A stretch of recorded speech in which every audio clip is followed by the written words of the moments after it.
সর্বজনীন pension scheme প্রত্যয়ে বিশ্ববিদ্যালয় শিক্ষকদের অন্তর্ভুক্তি সরকারি সিদ্ধান্ত বাতিল সহ ৩ দফা দাবিতে অনির্দিষ্টকালের জন্য কর্মবিরতি পালন করছেন পাবলিক বিশ্ববিদ্যালয়ের শিক্ষকরা। এতে কার্যত অচল হয়ে পড়েছে দেশের ৩৫টি পাবলিক বিশ্ববিদ্যালয়ের সব ধরনের কার্যক্রম।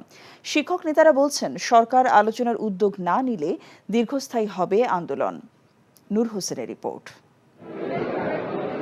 পাবলিক বিশ্ববিদ্যালয় শিক্ষকদের সুপার গ্রেডে নিয়ে আলাদা বেতন স্কেল নির্ধারণ এবং সর্বজনীন পেনশনের প্রত্যয় স্কিম থেকে প্রত্যাহার করার দাবিতে এই কর্মবিরতি। শিক্ষক সমিতিগুলোর সংগঠন বাংলাদেশ পাবলিক বিশ্ববিদ্যালয় শিক্ষক সমিতি ফেডারেশনের ডাকে দেশের ৩৫টি বিশ্ববিদ্যালয়ে শিক্ষকদের এই কর্মবিরতিতে বন্ধ রয়েছে বিশ্ববিদ্যালয়গুলোর ক্লাস পরীক্ষা সহ সব ধরনের একাডেমিক ও প্রশাসনিক কার্যক্রম। দাবি আদায়ে সোমবার ঢাকা বিশ্ববিদ্যালয়, বাংলাদেশ প্রকৌশল বিশ্ববিদ্যালয়, জগন্নাথ, জাহাঙ্গীরনগর সহ সব বিশ্ববিদ্যালয় শিক্ষকরা ১ ঘন্টার অবস্থান কর্মসূচি পালন করেন। এ সময় শিক্ষক নেতারা হুঁশিয়ারি দেন, দাবি আদায় না হওয়া পর্যন্ত আন্দোলন চলবে। এখন জন্ম সনদ দিয়ে খোলো বিকাশ স্টুডেন্ট অ্যাকাউন্ট, নিজের বিকাশ নিজে কর। মেধাবী প্রজ্ঞাবান গুণীরা স্বল্প বেতনের চাকরি জেনেই আসেন, সেখানে বৈশাখী ভাতা, অন্যান্য অ্যালাউন্সেস, ফেস্টিভ্যাল যে অ্যালাউন্সেস আছে সব কেটে নেবেন। এত অধিকার আপনাদের অর্থ মন্ত্রণালয় কে দেয়? এটি একটি ডিসক্রিমিনেটরি বা বৈষম্যমূলক, হঠকারিতামূলক, আসলে এটি বিশ্ববিদ্যালয়কে দমনের একটি অপচেষ্টা, মেধা শূন্য করার অপচেষ্টা। আমরা দাবি আদায় না পর্যন্ত আমাদের আন্দোলন চালিয়ে যাব।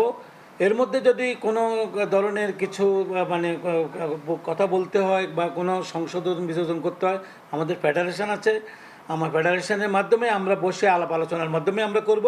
তবে সরকার থেকে আমরা কোনো আশ্বাস না পেলে, সরকার থেকে কোনো আলাপ আলোচনা না হলে আমাদের আন্দোলন, চলমান আন্দোলন যেভাবে আছে সেভাবে চলবে। অন্যদিকে শিক্ষকদের আন্দোলনের কারণে বিশ্ববিদ্যালয়গুলোতে ক্লাস পরীক্ষা, সেমিনার, লাইব্রেরি বন্ধ হওয়ায় কিছুটা অনিশ্চয়তায় পড়েছে পাবলিক বিশ্ববিদ্যালয়ের শিক্ষার্থীরা। শিক্ষা নিয়ে খুবই অনিশ্চয়তার মধ্যে আছি। আমরা যারা বর্তমানে ঢাকা বিশ্ববিদ্যালয়ে পড়ালেখা করি, আমাদের ক্লাস পরীক্ষা অফ, তাহলে আমাদের হবেটা কি? আমাদের যারা পড়ালেখা করতেছেন, লাইব্রেরিতে নিয়মিত আসা যাওয়া করেন, তাদের পড়ালেখা অফ। আমরা বর্তমানে প্রথম বর্ষে অধ্যয়ন করছি, তো সেক্ষেত্রে আমাদের ইচ্ছা ছিল পুজোর ছুটির আগে আমরা হয়তো আমাদের সেকেন্ড সেমিস্টার পরীক্ষাটা শেষ করে দ্বিতীয় বর্ষে যাব, কিন্তু আমরা আসলে ওভাবে মনে হয় না এখন আর কভার করতে পারবো। সরকারের হস্তক্ষেপে দ্রুত অচলাবস্থা কেটে যাবে বলে প্রত্যাশা শিক্ষার্থীদের। নূর হোসেন, এনটিভি নিউজ, ঢাকা।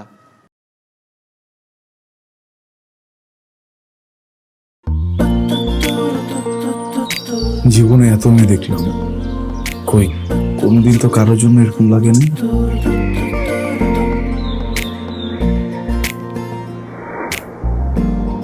কে এটা? এত মায়া। কেমন আছেন আঙ্কেল? কোন দিক দিয়ে দেখে আমার আঙ্কেল মনে হয়? আরে আপনি আমার মামার ফ্রেন্ড না? কোন মামার ফ্রেন্ড? শামীম মামা। শামীম মামা। আস্তাগফিরুল্লাহ। কি করছিস তুই? না আমার ভাগ্নি মায়া। আমি নাই মামা। Thank you uncle. এই আগে জানলে আমি জীবনও স্বামীর সাথে মিশতাম না। জীবনের প্রথম একটা আমি ভালো লাগলো, সেটা নাকি বন্ধুর ভাগ্নি।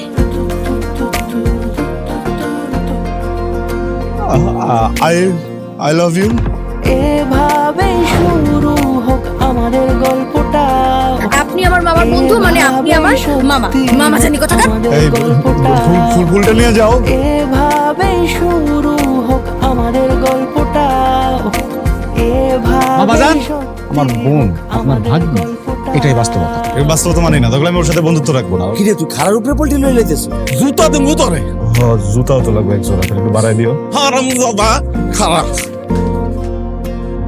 তুমি মন সারাটা সময় কাছাকাছি এলে ভালো লাগে, তাই শুধু কাছে টেনে যা।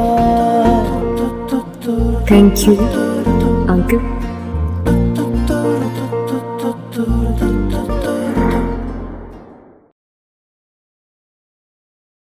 এখন জন্ম সনদ দিয়ে খোলো বিকাশ স্টুডেন্ট অ্যাকাউন্ট, নিজের বিকাশ নিজে কর।